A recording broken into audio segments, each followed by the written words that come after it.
നമസ്കാരം കൂട്ടുകാരെ, രാജേഷ് കുമാറാണ്. അങ്ങനെ ഈ മലയ്ക്കൊക്കെ പോയിട്ട് വന്നിട്ട് വ്രതം മുറിക്കണമല്ലോ, അതാണ് ശാസ്ത്രം. അപ്പം പല രീതിയിൽ നമുക്ക് വ്രതം മുറിക്കാം.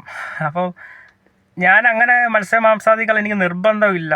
അപ്പോൾ വ്രതം മുറിക്കണമെന്ന് വിചാരിച്ച് കഴിയുന്നതിനും വെജാണ് കൂടുതലും. ഞാൻ നോൺ വെജ് കഴിച്ചിരുന്നു, ഇപ്പം പിന്നെ കുറവാണ്, നിർബന്ധമില്ല. അങ്ങനെ ഞാൻ ഒരു ഹോട്ടലിൽ കയറി, രണ്ടപ്പം, ഞാനൊരു ഹാഫ് ചിക്കൻ ഫ്രൈ വാങ്ങിച്ചു.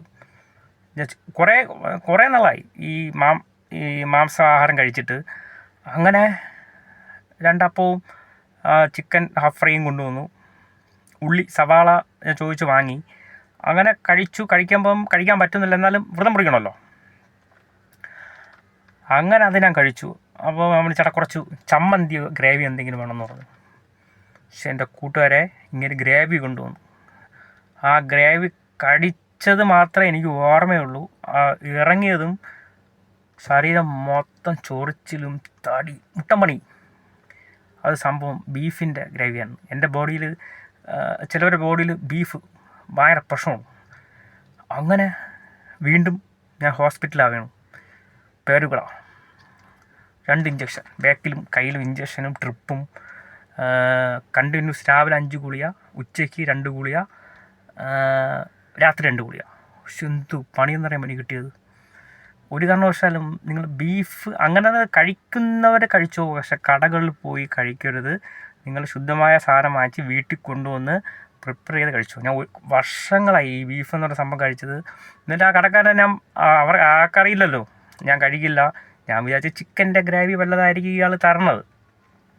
പ്രത്യേകം എടുത്ത് ചോദിക്കുക, ബീഫ് അലർജി ഉള്ളവർ ഒരു കാരണവശാലും കടകളിൽ പോകുമ്പം ചോദിച്ച് തന്നെ ഗ്രേവി വാങ്ങിക്കുക. കഴിയുന്നതും കടയിൽ നിന്ന് കഴിക്കാതിരിക്കുക. എന്ന് വെച്ചാൽ ഈ അജിനോമോട്ടോ അങ്ങനത്തെ കുറേ കെമിക്കൽ ഈ സംഭവത്തിൽ ചേരും.